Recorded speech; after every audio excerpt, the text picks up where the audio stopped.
You are at Lake Rant, where I rant about whatever my $15 a month plus patrons want me to rant about. You can get one of these by being one of those. This one's for Gabriel Murr, who says, I watched your rant over my Elfenlied video.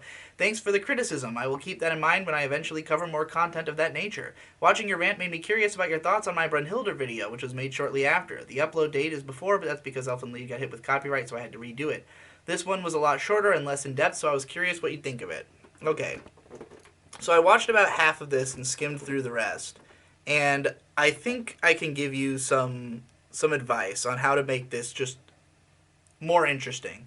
So for starters, the first couple minutes of this video were difficult because it's very repetitive. You're just saying kind of the same things about Elfenlied over and over again, how much you hate it, how much it's the worst show, trying to build up to introducing Brynhildr and it being from the same studio. I rewrote the first 2.5 or so minutes of your video into one paragraph. So here's how I would have started this video. A little while ago, I made a gigantic 2-part analysis of Elfenlied, breaking down in intricate detail why I violently despise it, so it shouldn't be a surprise that I also hated the original creator's later work, Brynhildr in the Darkness. Both of these manga feature nearly identical storylines, then you have your list of similarities that you did in this video, and were adapted by the same animation studio to great success somehow. Nevertheless, the common consensus among viewers seems to be that Brynhildr is much better than Elfenlied, something like an enhanced version of the older show. And this is accurate, which only makes it even harder to watch. At least the perfect storm of Elfenlied's terrible writing was fun to think about, but this one is nothing but painful. So you see what I've done here is, I've tried to take all of the information of those first couple minutes and just restructure it into as few sentences as possible. Cut out any redundancy, try not to say the same thing twice, and like I just did. And just like formulate it in a way that flows really well. One idea goes right into the next. You never feel like you're stopping in between making points. It's all one flowing point.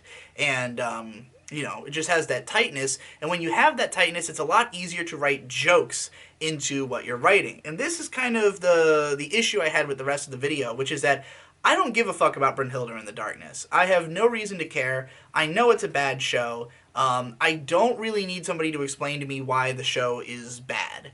And you're not going into like this huge amount of depth of like why the writing is bad, how it could have been better, what exactly are like all of its flaws. It's mostly just a very general like, this character sucks, here's generally why. The plot sucks, here's generally why. And I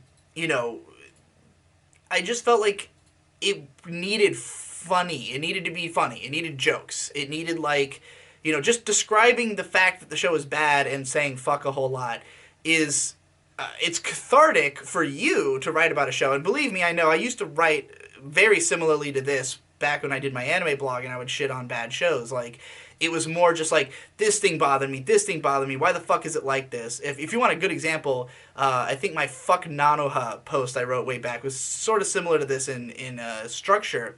But it was just angry. It wasn't funny. If you make it funny, I want to watch the video because it's funny. It's funny to make fun of the show. It's not just about the show being bad. It's funny that the show is bad. You want to make fun of it. And there is a lot to make fun of with Brynhildr in the Darkness.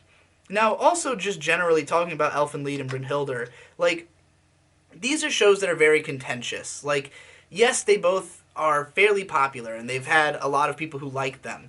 But you have to kind of understand why people like them in order to, like, really get to the heart of the matter. Because, like, yeah, the shows are bad, and a lot of people know that they're bad, and they know why they're bad. And there's so many reasons, from the writing to just the what happens in them, what they're about.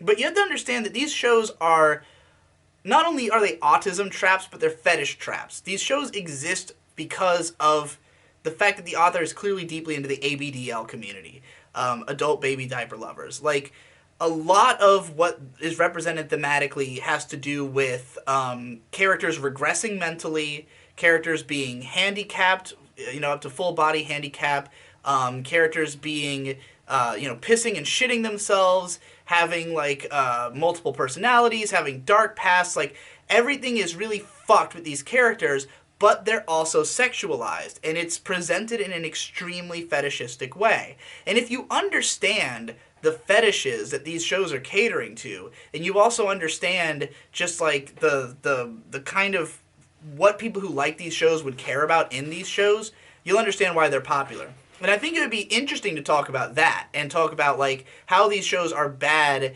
but they're popular.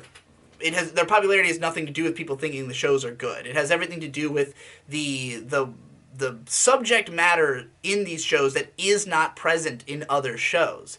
And even just the violence, like, Elfen Lied was such a hit because it has such insane violence. That is the main focal point. Most people who watch the show watch it for the violence, and they're surprised when they find that there is any kind of depth to the character or any kind of emotions, and those emotions are relatable. So there are reasons to like the show, even though it's terrible. And I think that, exploring that dichotomy would be the most interesting take on Elfen Lied. Like, why would you like this show in spite of it being so bad? Because just pointing out that a bad show is bad, like, me, random onlooker, looks at that and goes, okay, who cares? There's tons of bad shows. Why do I care that this one's bad other than that it's popular? And if I like the show, I'm definitely not going to be convinced that it's bad just because you told me so.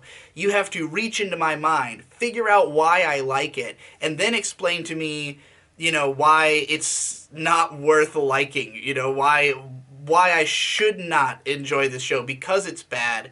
Maybe even find examples of something that, caters to those same fetishes and doesn't have these issues. Or even just point it out that, like, this is why people like the show. It's violent, it's fetishistic, it's autistic as fuck, But, yeah, so that's sort of my advice. I don't think you're making, like, bad videos or anything. I just think they're long-winded, and that they need to be funnier. Like, notwithstanding all my thoughts about Elfen Lied and Brynhildr, just like working jokes into there, even just writing things in more of a funny way. Like the way I wrote this sentence here, that it's something like an enhanced version of the older show. And this is accurate, which only makes it even harder to watch. Like, it's not a joke, but it's just the way the sentence is framed has an expectation and then a subversion of that expectation. It makes it exciting, So just working that kind of stuff in there, I think would strengthen it up.